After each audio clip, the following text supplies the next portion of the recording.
All right, hey, I'm standing here next to a lately wrecked SRT4 Neon. It was hit down the passenger side right here. It had damage to the front bumper, the headlight, basically everything on this side, including the fender and the door and the hood. So it was a lot easier just to swap those parts over right now. So I've already installed a hood. I've installed new hood hinges. This fender and door have already been installed just to see where we're at. There is slight damage here across the top of this core support. So I'm going to show you basically how to remove everything here quick and where to grind, the best stuff to mark the stuff with, what to use, a couple of the things that, I use and seem to work out good for me. I usually try to do the videos so they're more, stuff that we can afford to do in our yards, our backyards, our small garages, without really expensive tools. I do have some expensive stuff. Does seem to help. I got a couple different options of things now compared to what I used to have. So basically that's what we're going to do. We're going to remove a welded in panel and we're going to install another one. So right now I need to remove the fender and I need to remove the rest of the stuff over here in this area. So I need to see exactly what really needs replaced right here. So basically I only have a couple bolts in the fender. I got to get the one off down here in the bottom, and then we'll get this removed and I'll pull these off the tripod and you guys can see that. Fenders are pretty much self-explanatory. 2 bolts here, there's some bolts here, one inside the fender well once you take the wheel well out, and then there's 2 on the very bottom underneath the rocker. The side skirting down here, there's a couple screws that go through here. This kind of just pops down out of the way and you can kind of slide your fender up and you really don't have to remove this. But if you have to take this off, be very gentle with it. You can open the door and get down in behind with a large flathead screwdriver and work your way and pop it off. Anytime you're messing with stuff like this, it's always best to do it when it's warm. Plastic is just more brittle when it's cold out. So I'll get this fender off and we'll be back. All right, still on the tripod here, basically. I did get the fender off, and now I'm actually going to come over here and work on this side. I'm going to go through here. I'm going to point out what a spot weld is, and I'm going to work on marking them because of how I'm going to be removing this. On this side, all I did was pull the fender back, all right? So you can see right here, this is our spot weld, all right? So I'm just going to mark them like this. These are the ones. On this here, on this panel, I'm actually going to grind these off and then I'm going to pull it apart. All right, now there's some here. It's usually 3. Okay, and then there's 1, 2, 3 here. And those connect to this inner apron part. All right. Now, there's also some right here. There's a small tab that comes up off the frame rail here. So you're going to want to grind these right there. We're not replacing this lower part. We're just replacing our upper. So we got those 2. And I got to get this bumper support out of the way. But we have these right here that are going to be ground off on this side. And it's basically, it's going to be the same over here. I think there's one back in there. Okay. All right. I just had to double check that. So we got here, here.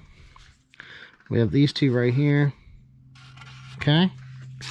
Now we're going to take these off because we're going to save this tab here. All right. Now up here, it's going to be this one and this one. I think this piece here, we're actually going to straighten this one. We're probably going to re-weld another one of these on. We're going to pull all this out. So basically what we'll do is we'll just cut across here like that. And that'll allow us to get this front core support off. Now, I don't typically, when I get these used or new, they're all one piece. I typically don't like to separate it here. I actually come down here on the bottom. There's 2 right here. and I'll grind this off, or I'll just cut it, and then I can get in here and I can grind and then get the rest of this off. And then that'll remove the whole upper core support. Now, so far it looks like the air conditioning is not charged. So what I'll do is I'll unbolt this. I'm going to take the motor mount out of the way. And I'll unbolt it back there. That way I have all my AC lines are out of the way. Looking at this panel right underneath here that runs in underneath is going to be actually what gets replaced. So there's a pop rivet here, or I mean a spot weld, and there's some more. Basically I'll wipe them off and I'll come through here and I'll mark everything with the marker. Some will get drilled, some will get ground. Basically I'm going to cut that out and I'll get everything fixed up. And then here is our used core support. So it's going to be basically the same technique is going to be used. I need to come in here and remove all of these, okay? But on this one, I'm going to center punch these, and I'll actually drill through these so that there's holes. So when I go to weld it back on the car, I'll just clamp it tight, or I'll run a screw through one of these next to it, and then I'll weld it, and then I'll remove the screw, and I can work around. I can get everything lined up really nicely. Now over here, where our panel's damaged, in here where the AC is, we'll come in here on the other side, on the bottom. Well, actually, we'll come here. This will get drilled out right here. These ones here will get drilled. We'll remove this lower piece, and we're just going to cut this panel here out. If we do this right, we can still let these welds here on in the front, and then slide that all out at one time, and hopefully slide this down in, and then just get everything lined up. And it'll be less work if we don't have to do that, but if we have to come in here and drill these out, we will. So I'm going to get everything marked up on this one, and then we're going to start drilling. Alright, hopefully the lighting's not too bad. Basically, all I did was I just took a small bit. I think it's like a 1/16 bit. And basically all I'm using it to do is just kind of to make a center punch. This is one of the ways you can do this. They sell these spot weld cutters, and then you can buy the replacement ends, which I actually used up a couple of them doing some other ones. These things are not cheap. This was 13 bucks at a show. So that's usually when I try to, if you find stuff like this, it's sometimes that's usually the best way and the cheapest way. So that's all it is. Just looks like it has a little saw blade on the end, kinda. What happens is those teeth there, they'll actually start to break off. That's how they get worn out. I always like to try to cut slow. All right, now this is this pin. Basically, put it in the middle, and then push. It's spring loaded, so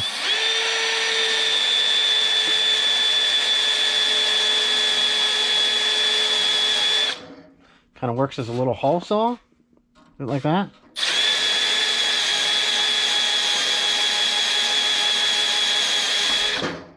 So what you're trying to do when you're using this is cut through the outer layer and around the spot weld, so the weld's actually there, and you're cut through the whole way. And got a little bit more to go on this bottom side.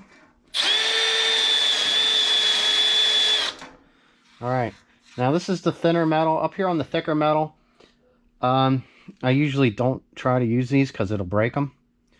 But I wanted to show you a couple of these. Here you can actually see how nice some of the spot welds came off with. The you can actually see how it's starting to move here. They actually cut through right here. Push on this back. Starting to separate. spot weld cutters work really nice, but they usually don't last too long. I mean, this one is double-sided, so I'll have to unscrew it and then just flip it around. And it's just these, like I said, it's just these bits here that are replaceable, which you really have to be careful because the teeth will break. Now, some of these I couldn't get into, so what I did was, you start out, you're going to need a couple sets of these. But start out small, work your way up. As big as what you need. If you get into the middle of it, you only need to drill out so much. If you have a good flat file, once you get in there, if you're close, you can tap it in and separate it. See how that's separated there now? Just like that one, cut out really nice with the spot weld cutter. It's all, you know what I mean, it's a couple different things. I have some flat files. You can use an air hammer. If you have an air hammer with a good flat file, you can get in between there. You just got to be really careful, take your time. On the top up here, which I was talking about right here, basically, you know, with this being that thick metal, I know this is not going to cut through that. You can hit them with that, but it breaks them a lot faster. I usually try to drill these out, start small, go big. Don't throw them out any bigger than what you need to. Usually, you know, if you mark them, see how I have it marked with, you can still see some of the black on the edge. So this one here was really weird. It wasn't like a perfect round spot weld, which you'll notice that more and more if you start messing with them.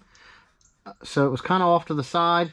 Now, with these here, since I do have them drilled, I didn't really need to go the whole way through. You can also come through here and cut this. You know, if you have a saw, a reciprocating sawzall, a die grinder, you can cut through here. And then actually what I'm going to do down here on this bottom, on this side, right here, is I'm going to cut through this.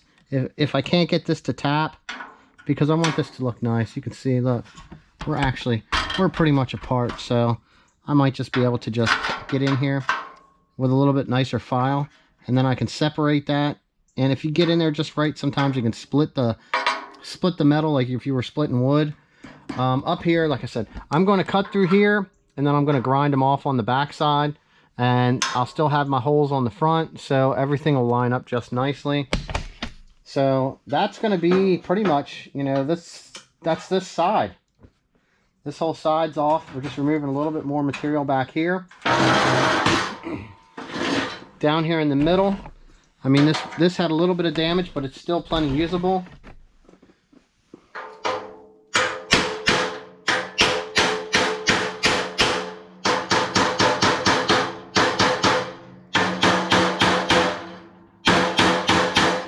You know, if you have metal dollies, you can straighten that out a little nicer.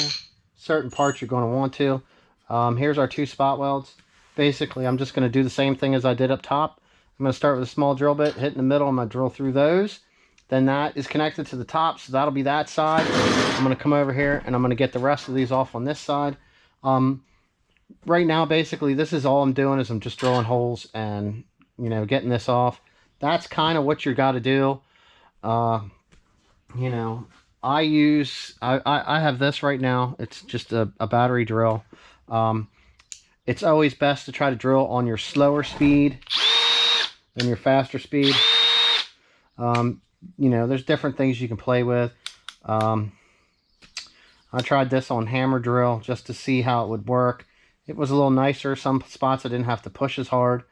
So, you know, it all depends on what works for you. Like I said, usually I try to run them on a slow speed. That way your cutting edge on your bit lasts a lot longer.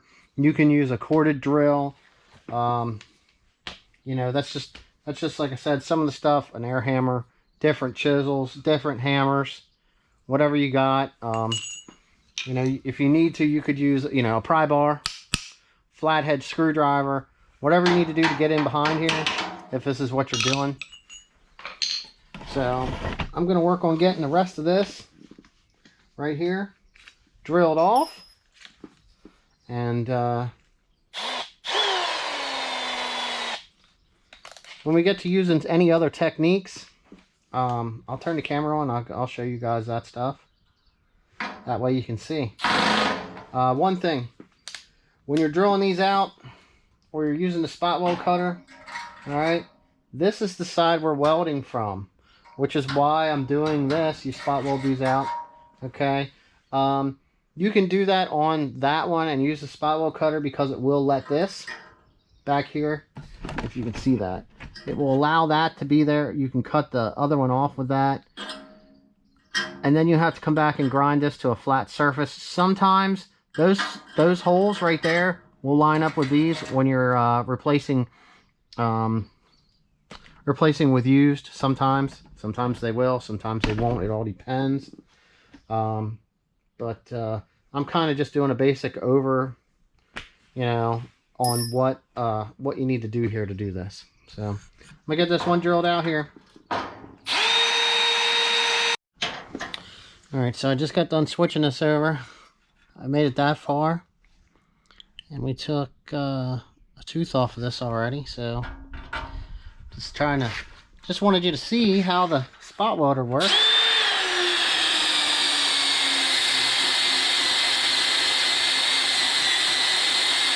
Spot weld cutter, obviously, but to a better view.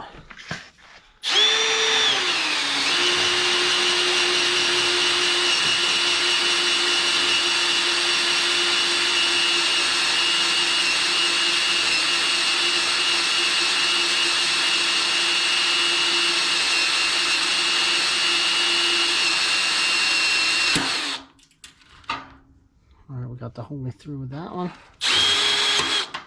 Look at that. See how that went through? These are nice. Not cheap. But they get the job done. So, got a couple more over here ready to go. So let's see if we can get through these.